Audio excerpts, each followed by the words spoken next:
दोस्तों नमस्कार। आज आपको एक महत्वपूर्ण और अनसुलझे हुए पल की जानकारी देनी है। बहुत बात पुरानी है, जब हम बहुत छोटे थे और देखा जाए तो हमारा जन्म भी इसी पिछोला झील के किनारे ही पूरा बचपन बीता है। पूरी हमारी जो है किशोर अवस्था तक इसी भी झील के किनारे जो है हम कभी जीवन गुजारा करते थे।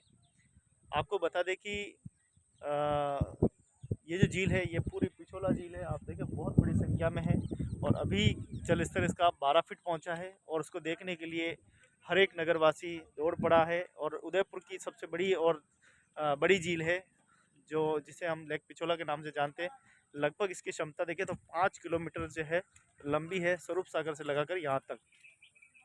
तो मित्रों, इस झील से बहुत सी चीज़ें हमारे और समाज से जुड़ी हुई है।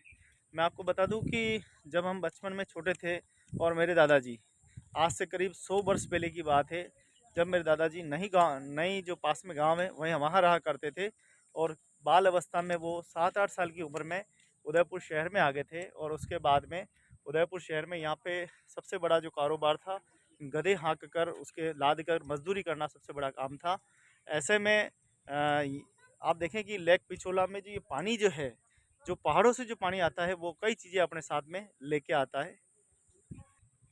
तो पानी जब आता है तो अपने साथ में बड़ी संख्या में मिट्टी लेके आता है और बारीक मिट्टी होती है। आप देखिए कि पानी के साथ जो बारीक मिट्टी होती है और वो बड़ी संख्या में जो है वो जब पानी ठहर जाता है तब वो मिट्टी धीरे धीरे जमने लगती है नीचे ज़मीन पर। और जमने के बाद वही मिट्टी गारा कहलाती है। तो चिकनी मिट्टी के नाम से उनको जानते होंगे आप। तो चिकनी मिट्टी का एक बहुत बड़ा भंडार जो है इस झील में था। इस झील में इतनी मिट्टी थी कि बड़े बड़े डंपर, बड़े बड़े ट्रैक्टर, जेसीबी के माध्यम से इसको खोदा गया, लेकिन इसका कोई भी इतना गहरा है कि इसका कोई पार नहीं है। इतनी मिट्टी इसके अंदर है, क्योंकि सदियों से, आज से नहीं, करीब जब से ये झील बनी है 500 साल पहले, 300 साल पहले जब भी ये झील बनी है, जब भी राजा ने बनाई है, उस जमाने से लगातार मिट्टी जो आती रही। जब आधुनिक युग आया, आधुनिक युग के अंदर लोगों को पता चला कि ये भी एक संसाधन है, क्योंकि पूर्व काल में भी ईंटें पकाने का काम था लेकिन इतना बड़ा नहीं था।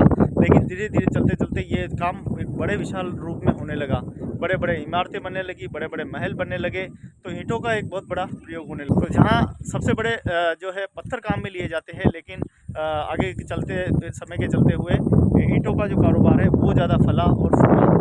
बड़ी संख्या में उस ज़माने में देखें तो हम 1990 के दशक में हम देखें तो 90 के दशक में मुझे पूरा याद है कि हम लोग यहाँ से गधों को लाद कर, और बड़ी संख्या में, एक दो गधे नहीं थे, हज़ारों की संख्या में गधे थे और बड़े सारे परिवार करीब करीब इसी में जुटे हुए थे। यहीं से मिट्टी खोद कर जो दंपति के जो ईंट के भट्टे थे, कुछ हमारे समाज के भी थे, कुछ कुमार समाज के थे, कुछ अन्य समाज के ईंट के भट्टे भी थे। उस ज़माने में ईंट के भट्टों का बड़ा कारोबार था। तो ईंटों का कारोबार इतना बड़ा था कि शहर में गधों के माध्यम से ही ईंटों को पहुंचाया जाता था और उनके निर्माण स्थल तक गधे ही एकमात्र उपाय था। यहाँ गधों का बहुत बड़ी संख्या में जो है श्रम करते थे, मजदूरी की जाती थी। उसके साथ पूरा परिवार लगा रहता। एक परिवार में अनुमान, अगर हमारे परिवार में देखें तो हमारे 12 से 13 गधे थे। कभी कभी उसकी संख्या बढ़कर 20 भी हुई है और 25 तक पहुंची है। तो हम लोग भी इसमें मजदूरी करते थे और इसी पिछोला झील के किनारे हम मिट्टी खोद कर यहाँ से, और वो जो सामने आपको टीला दिखाई दे रहा है वहाँ ईंट के भट्टे थे सारे के सारे, ये जो दिख रहे हैं यहाँ पूरे ईंट के भट्टे ही थे करीब करीब। और ईंट के भट्टे जो थे ये मिट्टी निकाल कर वहाँ तक हम ले जाते थे और वहाँ इनको ढेर करना होता था। ढेर करने के बाद वो ईंटें बनाने का काम वहाँ मजदूर अलग से करते थे। कभी कभी हम लोग भी ईंट बनाने का काम करते थे। तो आप देखें कि धीरे धीरे जैसे जैसे 1990 आया, 1991-92 आया, तो धीरे धीरे फोर्ड ट्रैक्टर, मैक्सी ट्रैक्टर आने लगे, बहुत बड़ी संख्या में आने लगे, लोग खरीदने लगे। और बड़े दंपति खरीदने के बाद एक नई क्रांति का जन्म होता है। गधों का क्रेट नीचे गिरता है ट्रैक्टर से, क्योंकि सस्ता पड़ता है और वो जल्दी चला जाता है। तो ट्रैक्टर के द्वारा, ट्रकों के द्वारा जो है मिट्टी निकालने का काम शुरू हुआ। ये यहाँ धीरे धीरे हम देखें तो रोज़गार थोड़ा सा प्रभावित हुआ गधों का माध्यम से। फिर ईंटों का जो कारोबार, हम पक्की ईंटें जो है वो शहर में ले जाने लगे। कुछ परिवार लंबे समय तक जुटे रहे और यहाँ से मिट्टी निकाल कर, और छोटे जो उद्योगपति थे, जो जो छोटे ईंट मालिक थे, उनके ईंट भट्टों पर यह मिट्टी निकालने का काम जारी रहा।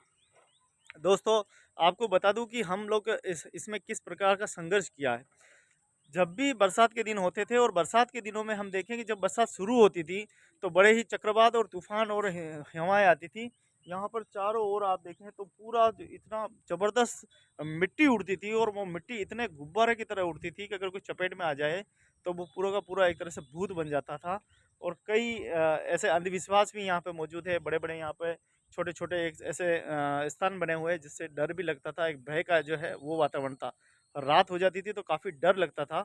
और जब भी यहाँ पे बरसात हल्की सी गिर जाती थी तो चिकनी मिट्टी इतनी चिकनी होती थी कि उसमें गधे के जो पैर हैं, इंसान तो इंसान कोई भी चल नहीं पाता था। जैसे ही पैर रखा और नीचे गिरने की संभावना वो बनी रहती थी। चप्पल तो हमने देखे ही नहीं, चप्पल कैसे होते होते हैं। चप्पल तो पहनते और टूट जाते थे, इसलिए चप्पल पहनना तो नसीब ही नहीं था। आप देखेंगे यहाँ कांटे कितने जोरदार है।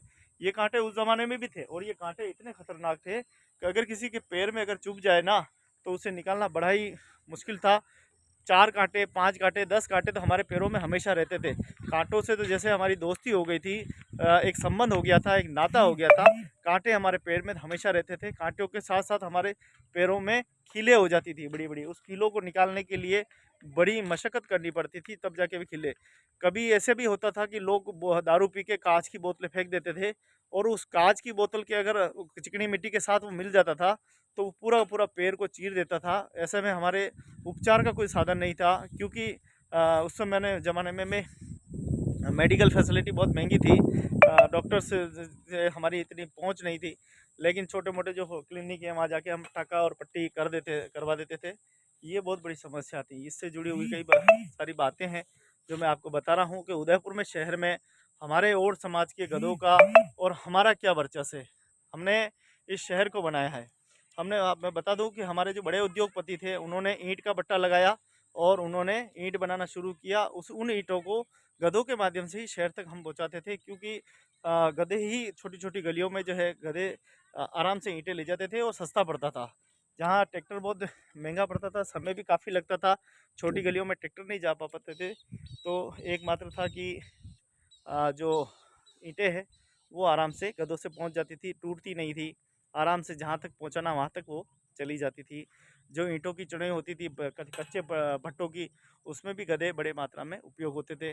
तो कहीं न कहीं हमारे हज़ारों लोग यहाँ से कमा कर खाते थे, रोजी रोटी उनकी थी। लेकिन ये धीरे धीरे चलकर ये रोजी रोटी प्रभावित हुई।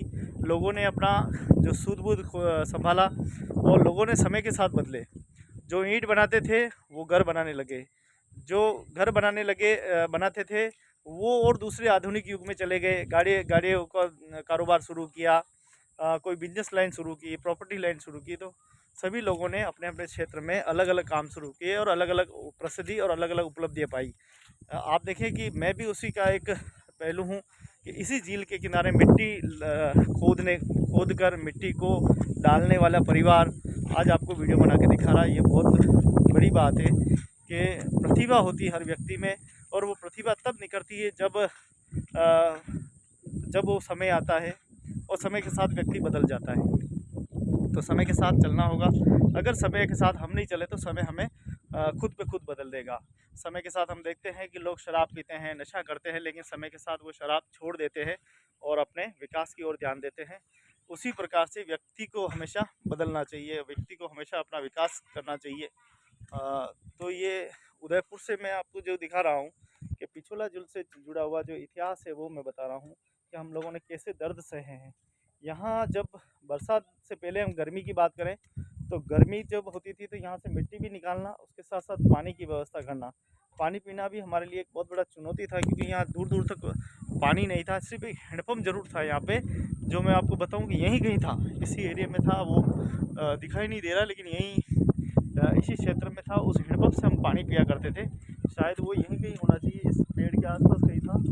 तो उस हैंडपम्प से ज़रूर हम पानी पिया करते थे, ये था। और उसके बाद गड्ढा खोदो, और गड्ढा खोदने के बाद 8 से 5-7 मिनट गड्ढा खोद देते थे, उसमें पानी रिसाव करके वो पानी आता था, तो उस पानी का हम प्रयोग करते थे। उस समय पानी भी कम चाहिए था, टॉयलेट नहीं थे, बाथरूम नहीं थे, खुले में शौच करो, ये सारी व्यवस्था, इसलिए पानी बहुत कम पड़ता था। घर के कपड़े लत्ते भी यहीं धोया करते थे, तो झीलों के किनारे धो देते थे और घर पे चले जाते थे। तो पानी की आवक बहुत कम ज़रूरत थी। लेकिन हम देखें कि ज़रूरत के साथ, समय के साथ पानी की आवक तेज़ हुई, पानी की आवक बढ़ी है और पानी हर चीज़ में काम आने लगा। अब पहले हम सारा काम झील पे आके कर देते, अब सारा काम हमारा घर पे होता है। चाहे नहाना धोना शौच करना, दैनिक दिनचर्या का जितना भी जो पानी है वो हमें चाहिए। पहले बर्तन भी मिट्टी से मांज लिया करते थी महिलाएं, लेकिन अब तो ज़माना ही चला गया।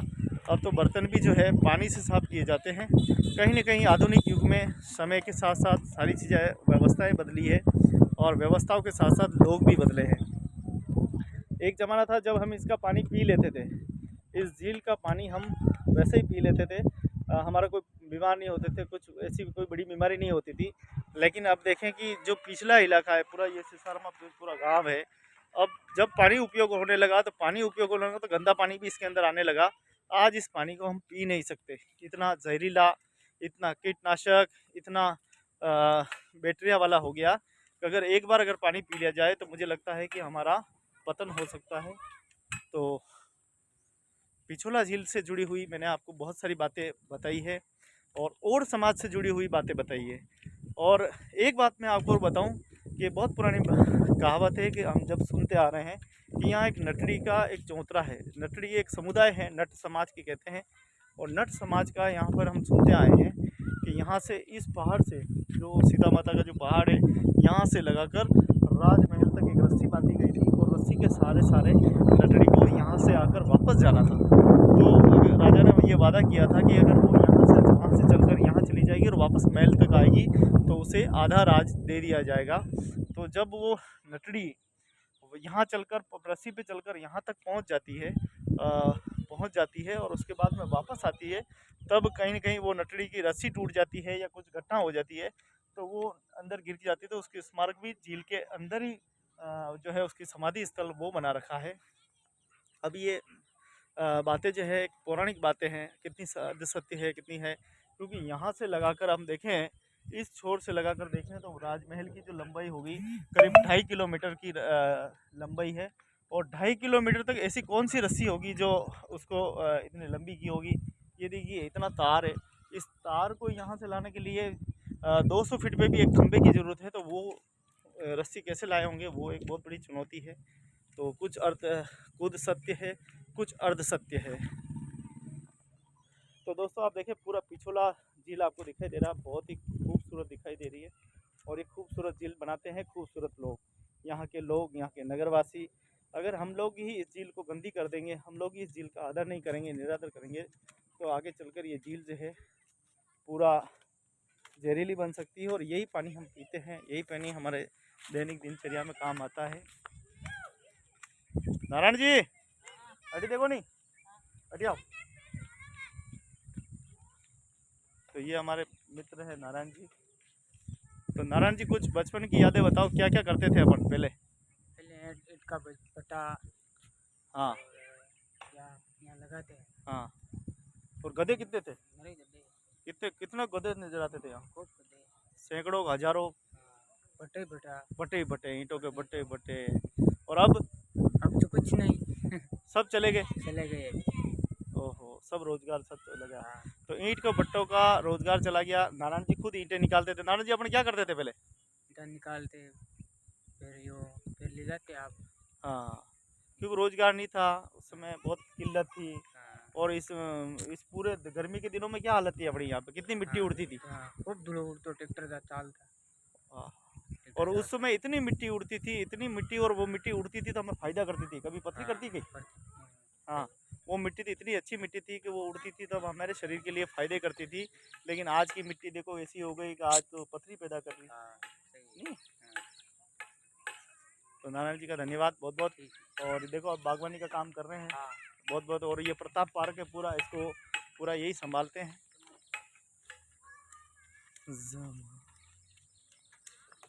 तो दोस्तों पिछोले से जुड़ी हुई हर एक बात आपको बताई है। और भी कई सारे ऐसी बात है जो अल सुलझी अल कही बातें हैं, जो शायद इस पिछोला के राज के साथ दबी हुई है। लेकिन पिछोला अपने आप में एक प्रमाण है। और पिछोला ने लोगों को रोज़गार दिया है, पिछोला ने लोगों को जीना सिखाया है। पिछोला ने ही इतनी बड़ी बड़ी जो बिल्डिंगें देख रहे हैं आप सिटी के अंदर, ये इसी पिछोला की देन है। अगर कोई कहता है कि पिछोला से मेरा कोई लेना देना नहीं, तो जिस मकान में वो रहते हैं उसकी मिट्टी इसी से खोदी गई है और इसी की ईंटें उस मकान में लगी हुई है। तो नींव इसी मिट्टी से बनी हुई है। तो समझने की आवश्यकता है कि पिछोला का बहुत बड़ा एहसान है। पिछोला झील जो है बहुत बड़ा एहसान है। पीछे वो नाव आपको दिखाई दे रही है, वो नाव भी इसमें चलाने की व्यवस्था थी। उस नाव के अंदर कमरे बने हुए हैं, पूरी महफिल जो है वो सजाई। लेकिन झील में चलने से कुछ लोगों का कहना है कि झील को नुकसान होगा, इसमें पानी जो है गंदा पानी गिरेगा, तो उस वजह से उसको वो अभी तक वहीं खंडर के रूप में पड़ी हुई है सामने, और अभी तक कोर्ट में इसका मामला चल रहा है। तो पिछोला झील से जुड़ी हुई आपको बहुत सारी बातें आज जानने का मौका मिला है। आशा है कि आपको सारी बातें समझ में आएगी होगी। यहाँ पे देखें तो आदिवासी समाज, कमेटी समाज और ओड समाज, ये दो ऐसे समाज हैं जिनका बहुत बड़ा ताल्लुक इस झील से रहा है। कमेटी समाज बड़ी संख्या में ईंट बनाने का काम करते थे और ईंटें वही बनाते थे, और ओड समाज जो है गधों को लाद कर यहाँ से मिट्टी निकाल कर टीले बनाते थे और उस मिट्टी को वापस ईंट बनाने का काम होता था। और यहाँ की मिट्टी यहाँ ही नहीं, यहाँ की मिट्टी बिछड़ी, मावली और उधर गोवर्धन मिलास, उधर झाड़ोल तक इसकी मिट्टी जाती थी। इसकी मिट्टी में एक खासियत ये है कि इसमें कंकर नहीं है। इसकी मिट्टी बिल्कुल चिकनी और एकदम स्वच्छ मिट्टी है, जिसको ईंट बनाने के बाद ईंट टूटती नहीं है। अन्य ज़िलों में हम देखें तो उसमें एक सफ़ेद कंकर आता है, वो सफ़ेद कंकर जो है छोटा कंकर होता है और वो बाद में ईंट बनने के बाद वो ब्लास्ट होता है और ईंट को फोड़ देता है। लेकिन इसमें छोटे जो वो वाइट कंकर है वो नहीं आते, बिल्कुल एकदम साफ़ सुथरी मिट्टी आती है, तो उससे ईंट टूटती नहीं है और भी घर को ज़्यादा मजबूत बनाती है। तो कई सारी ऐसी बातें हैं जो अनसुलझी हुई, जो आपको बताई है। पिछोला के झील पर बड़ा ही अच्छा लगा आने पे, फिर एक बार यादें ताज़ा हो जाती है। देखिए 6.25 फीट नदी अभी बह रही है, लगातार पानी चल रहा है।